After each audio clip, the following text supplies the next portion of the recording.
গোটা বিশ্বে জলবায়ু নিয়ন্ত্রণ করা বলুন বা জৈব বৈচিত্র্য বজায় রাখতে প্রাণী এবং প্রাণী সম্পদের গুরুত্ব অপরিসীম। নমস্কার, সকলের সাথে সমাজের মাঝে এপি অকপটাস। আজ 4 অক্টোবর বিশ্ব প্রাণী দিবস।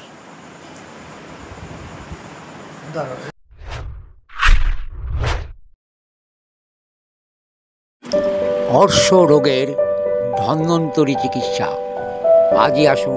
আজকে আমরা এই বিষয়ে কথা বলবো বিধানচন্দ্র কৃষি বিশ্ববিদ্যালয়ের প্রাক্তনী এবং পশ্চিমবঙ্গ প্রাণী সম্পদ বিকাশ বিভাগের অবসরপ্রাপ্ত সহ অধিকর্তা ডাক্তার সুব্রত সরকারের কাছে। আজকে শুনে নেব তার কাছ থেকে বর্তমান প্রাণী সম্পদ রক্ষার ক্ষেত্রে এবং প্রাণী জৈব বৈচিত্র্যের ক্ষেত্রে কি কি আমাদের আগামী দিনে পথ চলা হতে পারে। দেখতে থাকুন সকলের সাথে সমাজের মাঝে এপি অকপটাস।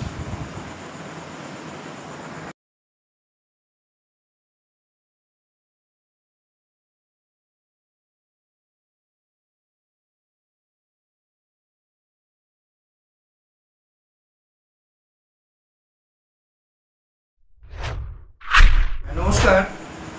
প্রথমে একটু জানতে হবে যে আজকে যে 4 অক্টোবর বিশ্ব প্রাণী দিবস, এই বিষয়টি গুরুত্ব কোথায়।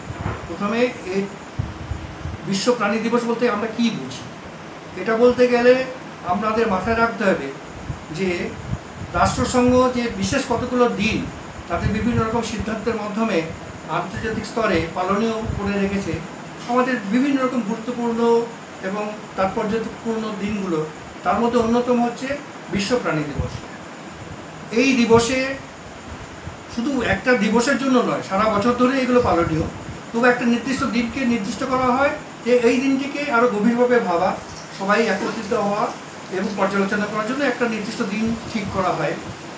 এই দিনটিতে প্রাণীদের অধিকার রক্ষা, প্রাণীদের সুরক্ষা এবং প্রাণীদের যত্ন এবং তার লালন পালন এবং প্রাণীদের প্রতি যে নিষ্ঠুরতা হয়, অত্যাচার হয়, এগুলো বন্ধ করা, এই সমস্ত বিষয় নিয়ে জনমত তৈরি করা এবং বিভিন্ন যে প্রাণী ক্লেশ সংগঠনগুলো রয়েছে, প্রাণী কল্যাণ সংগঠনগুলো রয়েছে, তারা আরও দ্বিগুণ উৎসাহ নিয়ে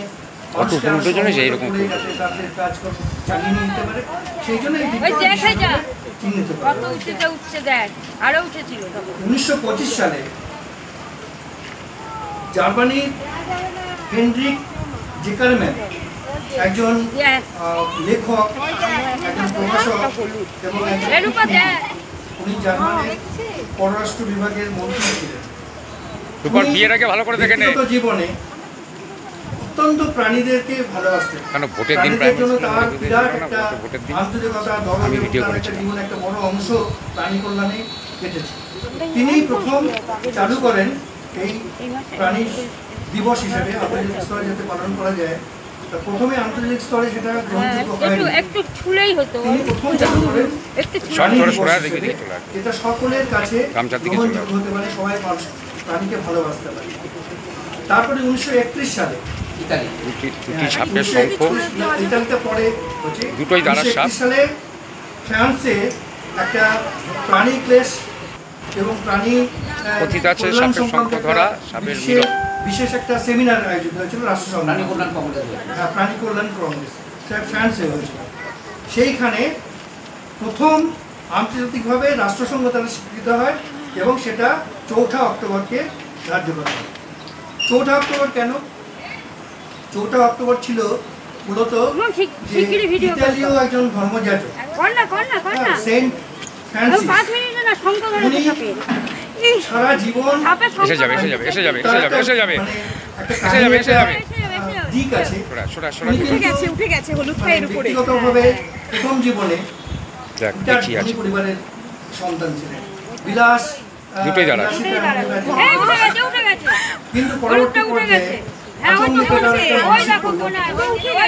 এবং সেই সমস্ত বিলাসিতা ছেড়ে উনি একদম গরিব দুঃখী মানুষের পাশে থাকার জন্য নিজের জীবনটাকেই বদলে নিয়েছেন এবং তার ধর্মচর্চার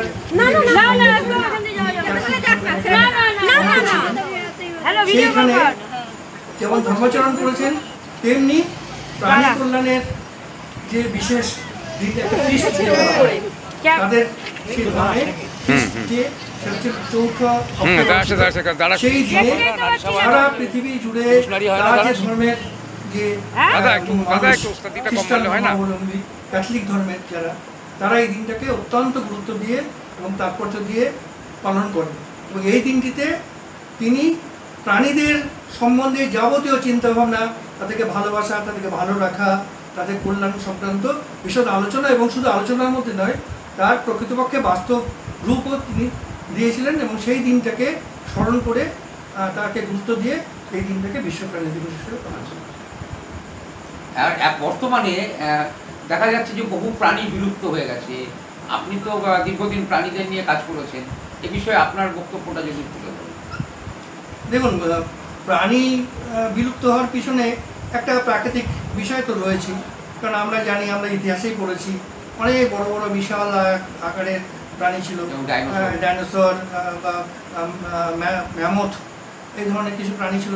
তাতে বিশাল শরীর, বিশাল তার কলেবর, এবং তাদের জন্য প্রচুর খাদ্যের প্রয়োজন ছিল। এবং সেই প্রকৃতিতে কোনো সময় তাদের খাদ্যের সংকট দেখা দিয়েছে, তাদের অস্তিত্ব রাখতে পারেনি। সেগুলো কিন্তু তারপর বিভিন্ন রকম প্রাকৃতিক বিপর্যয়গুলো, ঝড় ঝঞ্ঝা, ভূমিকম্প, বিভিন্ন কারণে সেই সমস্ত প্রাণীগুলোকে রক্ষা করা যায়। তারা অস্তিত্বের জন্য যে সংগ্রাম সে করেও তার বিশাল বপুর জন্য তারা সেটাকে সফল হয়নি, সেটা স্বাভাবিক কারণেই মারা গেছে। কিন্তু আমরা মানুষরাও বিশেষ করে প্রাণীদের বিলুপ্তিকরণের ক্ষেত্রে অতটা দায়ী না হলেও কিছু পাখি, বিশেষ করে আমরা যে কাক এখন দেখতেই পাই, যে কালো যেটা কাক, দাঁড় কাক বলা হয়, হ্যাঁ, তারপর ছোট চড়ুই পাখি, তারপরে শকুন, যেগুলো এই যে ভাগাড়ে ভাগাড়ে দেখাই যায় না। এর কারণে যে আমরা কিছু মেডিসিন ব্যবহার করি এই অ্যানিম্যাল কিংডমে, ডাইক্লোফেনিক গ্রুপের বা যে কোনো রকম ব্যথা বেদনানাশক যে সমস্ত ওষুধগুলো ব্যবহার করা হয়, সেগুলো প্রাণীদের দেহে থেকে যায়। এবং সেই প্রাণীর মৃত্যু হলে সেই মৃতদেহ যখন ওই সমস্ত পাখিরা ভক্ষণ করে, তখন তাদের শরীরে এই রোগ, এই যে ওষুধের যে পার্শ্ব প্রতিক্রিয়া, তার ফলে তারা বিলুপ্ত হয়ে যাচ্ছে, তারা টিকতে পারছে না। যার জন্য অবশ্য আমাদের বিভিন্ন রকম সরকারি প্রকল্প বা বিভিন্ন নিষেধাজ্ঞার জন্য কিছু কিছু ওষুধ ব্যান হয়ে গেছে, সেগুলোকে এখন বর্তমানে ভেটেরিনারিতে ব্যবহার করা হয় না। সেই একটা অবশ্যই দিক রয়েছে। কিন্তু পৃথিবীর বুকে যে এক্সিস্টিং যে প্রজাতির প্রাণীগুলো আছে, সেগুলো কি ভালোভাবে আছে? আমার তো মনে হয় না। কারণ আমাদের যে প্রাণীকুলকে আমরা দুটো ভাগে ভাগ করতে পারি, একটা হচ্ছে বন্যপ্রাণী, একটা হচ্ছে গৃহপালিত পর্যায়ের প্রাণী। তো বন্যপ্রাণীদের ক্ষেত্রে আমাদের তাদের উচ্ছেদ করা, তাদের বিলুপ্ত হওয়ার পিছনে আমাদের ভূমিকা নেই, কারণ তার একটা নির্দিষ্ট জায়গায় আছে। কিন্তু ভূমিকা এখন নিচ্ছি কীভাবে? বন জঙ্গল, হ্যাঁ, সেটা আমি আসছি সেখানে। আমরা ভূমিকাটা নিচ্ছি কী করে? তাদের যে বাসস্থান, তাদের জন্য যে জায়গাটা নির্ধারণ করে দেওয়া আছে, প্রকৃতিগতভাবে বিচরণ, তারা সেখান থেকে খাদ্য সংগ্রহ করবে, সেই জায়গাটা সংকুচিত হয়ে যাচ্ছে, ক্রমশ বনের উচ্ছেদ হয়ে যাচ্ছে, ক্রমশ ভূমি এসে যাচ্ছে। স্বাভাবিক কারণ এটা প্রত্যক্ষ না হলে পরোক্ষভাবে তাদেরকে উচ্ছেদের একটা জায়গায় আমরা পৌঁছে গেছি, সেটা একটা অবশ্যই রয়েছে। আর তারপরে তাদের এর পাশাপাশি আমাদের সরকার কিছু প্রকল্প নিতেই পারে, নিয়েছেও, আছে অবশ্যই। বিভিন্ন অভয়ারণ্যগুলো আছে, স্যাংচুয়ারি, যেগুলো তাতে একটা নির্দিষ্ট প্রজাতি বা বিলুপ্ত প্রায় প্রাণী যেগুলো আছে, তাদেরকে সেখানে রেখে তাদের পরিচর্যা করা, তাদের বংশবৃদ্ধিতে সাহায্য করা, সেগুলো হচ্ছে। কিন্তু মানে প্রকৃতিগতভাবে 1/3 জায়গা বনভূমি হওয়া উচিত সারা পৃথিবীর সব জায়গায়। হ্যাঁ, সেই তুলনায় আমাদের ভারতবর্ষে কিছু কিছু অঞ্চলে কিন্তু বনাঞ্চল থাকলেও হবে। পশ্চিমবঙ্গের সুন্দরবন অঞ্চল প্রচুর জঙ্গলাকীর্ণ অঞ্চল, কিন্তু সেই অনুসারে কিন্তু 1/3 নেই। আমাদের 1/5 বা কোনো কোনো জায়গায় 1/4 জায়গায় 1/4 বা 1/5 এসে দাঁড়িয়ে। আপনাকে একটু থামিয়ে বলি, দেখুন মানে জনবসতি বাড়তে বাড়তে, পপুলেশন বাড়তে বাড়তে এমন একটা জায়গা পৌঁছচ্ছে, এমন অনেক জঙ্গল আছে যেখানে সাধারণ, যেমন হনুমান বলুন বা সাপ যে জঙ্গলগুলোতে থাকতো, সেগুলো ধ্বংস করে ইমারত গড়ে উঠেছে। তার প্রভাবে সেই সব প্রাণীগুলো আজকে অস্তিত্বহীনতা হচ্ছে। যেমন হনুমানের লোকালয়ে ঢুকে পড়ছে, মানুষ মেরে দিচ্ছে। অবশ্যই এটা একটা প্রবলেম তো হচ্ছে। সে তো বটে, বাসস্থানের সংকট দেখা দিয়েছে। তাদের যে মুক্ত অঞ্চল, সেই অঞ্চলটাকে আমরা লুটে নিচ্ছি। হ্যাঁ, মানুষ নিজের কথাই শুধু ভাবছে, কিন্তু এটা তো মানুষ সবথেকে পৃথিবীর বুকে সবথেকে বুদ্ধিমান প্রাণী, সবথেকে সংবেদনশীল প্রাণী হচ্ছে মানুষ। সেই মানুষের মধ্যে এক শ্রেণীর মানুষ নিচে ভাবছে, এই যে আপনি এসছেন এই ব্যাপারটা মানুষের কাছে পৌঁছে দেওয়ার জন্য, এটা তো একটা পজিটিভ দিক, একটা প্রগতিশীলতার দিক। কিন্তু পাশাপাশি এমন মানুষ আছে যারা কুকুর দেখলে গায়ে গরম জল ঢেলে দেয়। কিছুদিন আগে আমরা ফেসবুকে একটা দেখতে পেয়েছি, আমরা সবাই দেখেছি কিনা, এক ভদ্রমহিলা অ্যাসিড ঢেলে দিয়েছিল কিছু বাচ্চা কুকুরের, তার চোখে তার সমালোচনা করেছে। এবং পাশাপাশি দেখা গেছে প্রতিবেশী কয়েকজন এসে তার বাড়িতে তাকে এই কৈফিয়তও চেয়েছে। সুতরাং দুই শ্রেণীর মানুষ আছে। এক শ্রেণীর মানুষ অত্যাচারের দিকে, তাদের কোনো বিবেক বলে কিছুই থাকে না, তারা একটু স্বাভাবিক চিন্তাভাবনা করে না যে পৃথিবীটা শুধু আমাদের জন্য তৈরি হয়নি। পৃথিবীতে এই যে জীব বৈচিত্র্য যেটা আছে, সেইটা কেন হয়েছে, প্রত্যেকের উপর নির্ভরশীল হয়ে একটা ভারসাম্য থাকবে, প্রাকৃতিক ভারসাম্য থাকবে, তার মধ্যে জীবের ভারসাম্য রাখতে হবে। এটা অটোমেটিক হয়নি, এগুলোর প্রয়োজনীয়তা আছে। একটা খাদ্যের সম্পর্কগুলো তৈরি হয়েছে ওই জন্য। তা সেইটাকে যদি আমরা বেসিকে ভেঙে দিই, তাহলে কী হবে? এক সময় দেখা যাবে যে পৃথিবীর বুকে কিছু হয়তো বলা যাচ্ছে না, মানুষের অস্তিত্বও এক সময় বিপন্ন হতে পারে। আমরা নিজেদেরকে সর্বসর্বা ভাবছি, আমাদের প্রয়োজনে একের পর এক প্রজাতির প্রাণীকে ধ্বংস করে যাচ্ছি, কিন্তু ভেবে দেখছি না এর পরবর্তী পর্যায়ে কী ফল হতে পারে, কুফল হতে পারে। সুতরাং এখানে আমাদের অবশ্যই ভাবা দরকার যে প্রাণী কল্যাণ মুখে বললে হবে না, প্রাণীকে রক্ষা করতে হবে, প্রাণী সম্পদকে রক্ষা করতে হবে, তার প্রাণীদের বাঁচার অধিকার দিতে হবে। এই যে কুকুর, রাস্তার কুকুর তো একদম আদিম যুগ থেকেই মানুষের সঙ্গে সফর সঙ্গী, খুবই প্রভুভক্ত কুকুর, বিড়াল। তা এই ব্যাপারে কিছু মানুষ এত তাদের গাত্রদাহ যে রাস্তা কুকুর কেন ঘুরবে, বা সরকারি তথ্য যে প্রায় 219 প্রজাতির সরীসৃপ থেকে আরম্ভ করে পাখি প্রজাতির প্রাণী প্রায় বিলুপ্তি হয়ে গেছে বাংলাদেশ এবং পশ্চিমবঙ্গ অঞ্চল জুড়ে।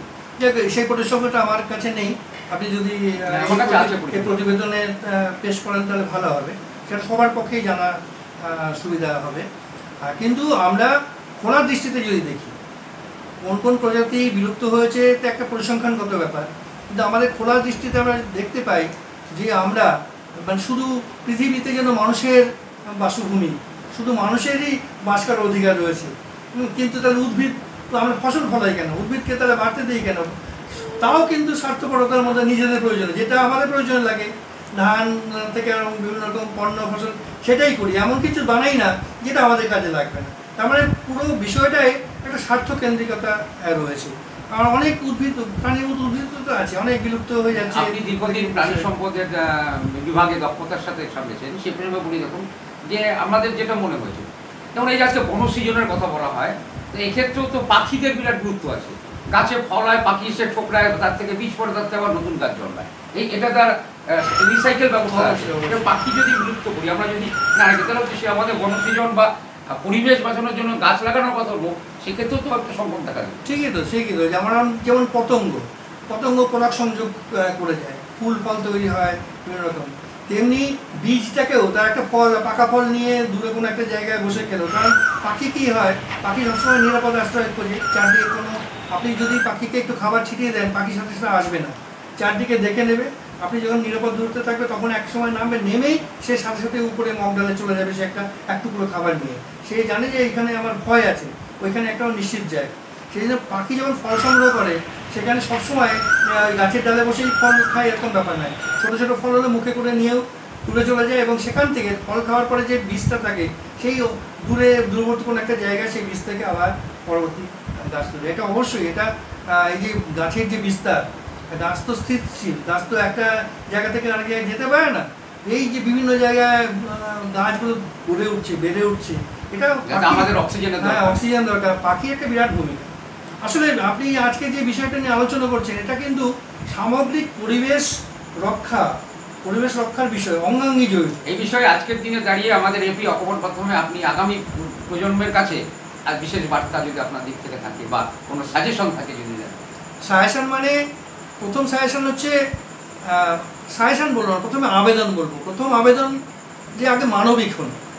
আমাদের এখানে আমাদের কিছু নিন্দনীয় মানুষ যেমন আছেন, তেমনি প্রচুর মানুষ আছেন, বিশেষ করে আমাদের এলাকাতেও আমি দেখি, আর আমরা আশপাশের প্রতিবেশীদের মধ্যে খুব প্রাণীকে ভালোবাসে, নিজেরা ডেকে খাবার দেয়, তাকে সুরক্ষা দেয় করে। কিন্তু এই সংখ্যাটাকে আরও বাড়াতে হবে। যারা অমানবিক, যারা বিশেষ করে প্রাণীকে খেতে দেয় না, ঠিক আছে, তোমার হয়তো সামর্থ্যের সমস্যা থাকতে পারে অথবা মানসিকতার ঘাটতি থাকতে পারে, কিন্তু তোমার কোনো অধিকার নেই সেই প্রাণীর উপর অত্যাচার করা। এই জায়গাটাকে বন্ধ করতে হবে। এবং যারা প্রাণীপ্রেমী, বিভিন্ন স্বেচ্ছাসেবী সংগঠন যারা রয়েছে, প্রাণী কল্যাণ সংগঠন, সবাই যেমন কাজ করছেন, খুব মহৎ কাজ করছেন, বড় কাজ করছেন, কিন্তু শুধু নিজেদের কয়েকজন সদস্যের মধ্যে আটকে থাকলেই তো হবে না।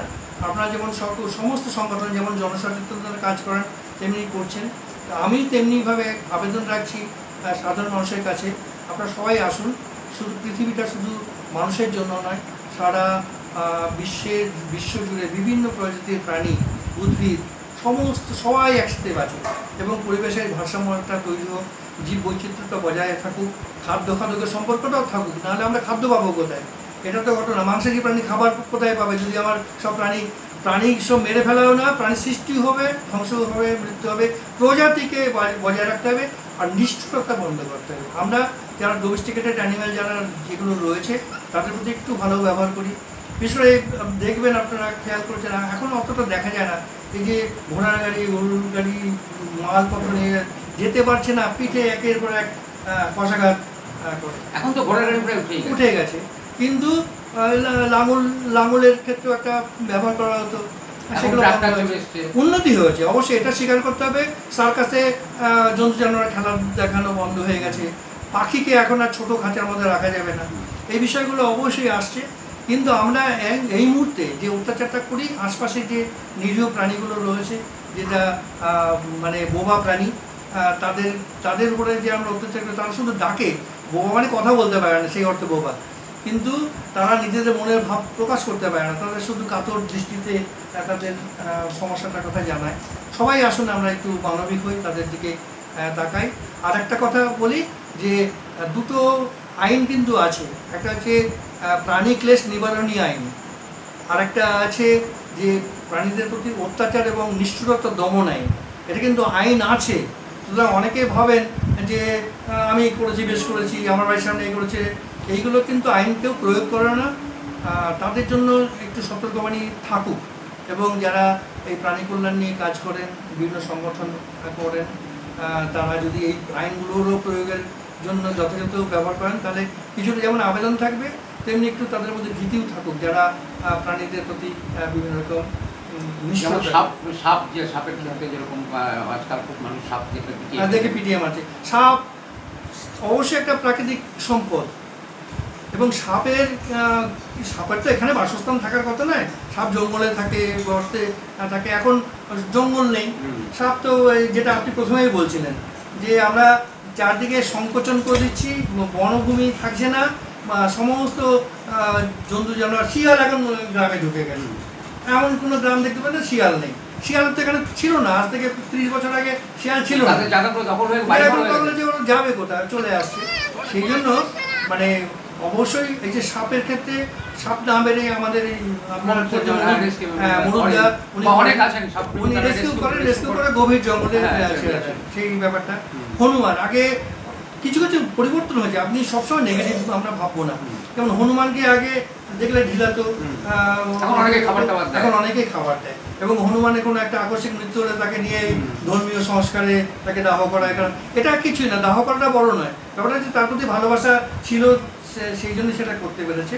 তো এইগুলো পাশাপাশি এখন পুরো হতাশ হওয়ার কিছু নেই, মানুষ অবশ্যই জাগছে, অনেক সচেতন হয়েছেও, কিন্তু কিছু মানুষ তো আছেই, কিছু খারাপ মানুষের জন্য আমরা এই দুর্ভোগের শিকার হই। সেই জন্য তাদের কাছে আবেদন, আপনারা প্লিজ একটু মানবিক হন এবং এই সুন্দরভাবে এই পৃথিবীটা সবার বাসযোগ্য করে তোলা হবে, এটা আমার আবেদন রয়েছে। আজকের এই বিশেষ দিনে ডাক্তার সুব্রত সরকার তার যে বক্তব্য তুলে ধরলেন, তার মূল্যবান সময় আমাদেরকে দিলেন, আমরা আপনাদের সামনে সেই বার্তায় তুলে ধরছি। দেখতে থাকুন সকলের সাথে সমাজের মাঝে এপি অকপট আছে। আর একটা বিষয় আমি বলবো, আমাদের এপি অকপট যে সংস্থা, চ্যানেল যেটা সামাজিক মাধ্যমে চলছে, আমাদের প্রতুল সরকার উনি তার কর্ণধার, আমি ওনাদের সাধুবাদ জানাই যে ওনাকে আমি যত দেখেছি, যত সংবাদ পরিবেশন করতে দেখেছি, সমস্ত প্রগতিশীল খবরগুলোই দেন। নেতিবাচক খবরগুলোকে রেখে মানুষের মধ্যে আরও নেতিবাচক দৃষ্টিভঙ্গি না ঢুকিয়ে উনি ইতিবাচক বিষয়গুলো তোলে, বিভিন্ন ঘটনা এবং এই সমস্ত প্রগতিমুখী ইভেন্টগুলোকে সম্প্রচার করেন। এই জন্য আপনাকে অসংখ্য ধন্যবাদ।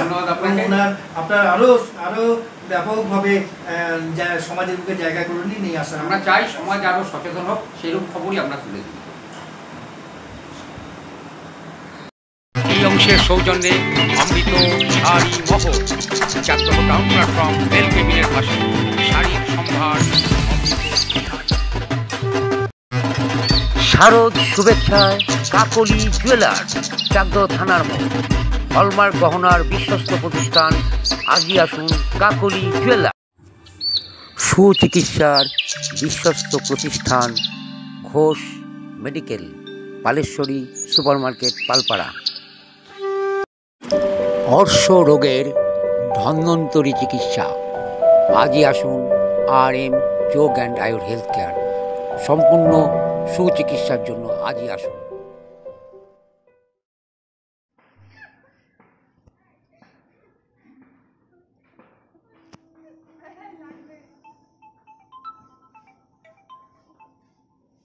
এই অংশের সৌজন্যে অমৃত শাড়ি মহল, জাগ্রত টাউন প্ল্যাটফর্ম, রেল কেবিনের পাশে শাড়ির সম্ভার। সুচিকিৎসার বিশ্বস্ত প্রতিষ্ঠান, ঘোষ মেডিকেল, পালেশ্বরী সুপারমার্কেট, পালপাড়া। শারদ শুভেচ্ছায় কাকলি জুয়েলার্স, চাকদহ থানার মোড়। হলমার্ক গহনার বিশ্বস্ত প্রতিষ্ঠান, আজই আসুন কাকলি জুয়েলার্স। অর্শ রোগের ধন্বন্তরী চিকিৎসা, আজই আসুন RM চোখ অ্যান্ড আয়ুর হেলথ কেয়ার। সম্পূর্ণ সুচিকিৎসার জন্য আজই আসুন।